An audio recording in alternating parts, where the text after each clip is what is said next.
Olá, graça e paz. Na aula passada, estudamos a terminologia que o Antigo Testamento usa para se referir aos profetas. Depois eu falei um pouco sobre as origens do profetismo israelita, destacando os principais personagens que foram chamados de profetas ou profetisas, isso antes de Samuel. Então, eu apresentei as concepções grega e hebraica de profecia e profeta, mostrando as implicações disso para a interpretação dos textos proféticos. Também mostrei os aspectos mais importantes da aliança do Senhor, que serve como critério para os profetas avaliarem a sociedade. Finalmente, fiz um breve sermão baseado em Êxodo 25, 17 a 22, com o tema o P3 da Aliança. Prosseguindo, nesta aula eu vou tratar dos chamados profetas anteriores, que se iniciam com Samuel, o cânon da Bíblia hebraica. No início da aula anterior, eu disse que ia me referir ao Antigo Testamento por outros nomes também, para não ficar monótono, né? Disse que usaria de forma intercambiável as designações de Primeiro Testamento, essa é a minha preferida, Velho Testamento, Antigo Testamento e Bíblia hebraica. Pois bem, deixa eu explicar o que significa tomar a Bíblia judaica como os judeus aceitam até hoje e nos deixaram de herança. Isso significa três coisas bem importantes. A primeira coisa importante é que ao aceitarmos a Bíblia hebraica como os judeus nos deixaram, nós aceitamos os 39 livros que constam dela. Por que eu digo isso? Porque temos duas tradições do Antigo Testamento.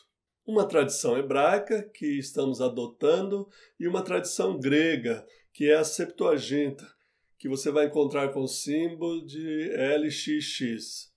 Esta tradição grega, como você sabe, tem todos os 39 livros do Antigo Testamento hebraico, mas conta com 7 livros a mais, que são Tobias, Judite, primeiro e segundo livro dos Macabeus, Sabedoria de Salomão, Baruque e Eclesiástico, também chamado de Sirácida. Não confundir com Eclesiastes. Eclesiastes é o livro que está em nossa Bíblia e na Bíblia hebraica. Eclesiástico está na Septuaginta. Além dos 7 livros a mais, a Septuaginta fez vários acréscimos em alguns livros, como Daniel, por exemplo. A segunda coisa importante é que, ao aceitarmos a Bíblia hebraica como os judeus nos deixaram, nós aceitamos a ordem em que os livros estão distribuídos nela. Digo isso porque a ordem dos livros proféticos é um pouco diferente na Bíblia hebraica e nas traduções para o português.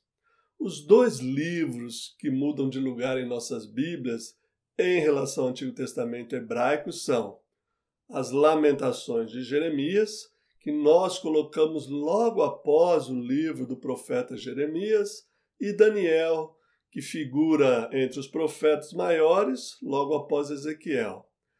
Tanto Daniel quanto Lamentações são colocados entre os escritos na Bíblia hebraica. Isso nos leva diretamente para a terceira coisa importante. A terceira coisa importante é que, ao aceitarmos a Bíblia hebraica como os judeus nos deixaram, nós aceitamos as divisões dos livros que os judeus adotam. Os judeus agrupam os 39 livros do Primeiro Testamento em 3 divisões bem claras. Veja, a primeira divisão é a lei, em hebraico Torá, que é composta dos 5 primeiros livros chamados Pentateuco.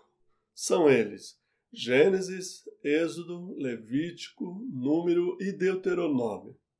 A terceira divisão é chamada de escritos, em hebraico Ketuvim, e é composta pelos livros de Salmos, Jó, Provérbios, Ruth, Cântico dos Cânticos, Eclesiastes, Lamentações, Ester, Daniel, Esdras, Neemias e os 2 de Crônicas.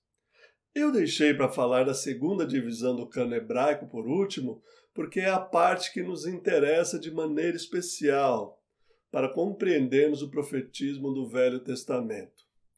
Esta segunda parte da Bíblia hebraica é chamada de profetas, em hebraico, Neviim, e inclui os livros de Josué, Juízes, Samuel, Reis, Isaías, Jeremias, Ezequiel, Oséias, Joel, Amós, Obadias, Jonas, Miqueias, Naum, Abacuque, Sofonias, Ageu, Zacarias e Malaquias. Como é que é, pastor? Josué, Juízes, Samuel e Reis entre os profetas? Como que é isso? É isso mesmo. A segunda parte da Bíblia hebraica inclui os livros de Josué, Juízes, os 2 de Samuel e os 2 de Reis, entre os profetas, e os chamam de profetas anteriores. Na sequência, vem os profetas maiores, que são Isaías, Jeremias e Ezequiel. Note aí a ausência de Daniel, que está entre os escritos, como eu disse. E depois os profetas menores, também conhecidos simplesmente como os 12, que são Oséias, Joel, Amós, Obadias, Jonas, Miqueias, Naum, Abacuque, Sofonias, Ageu, Zacarias e Malaquias.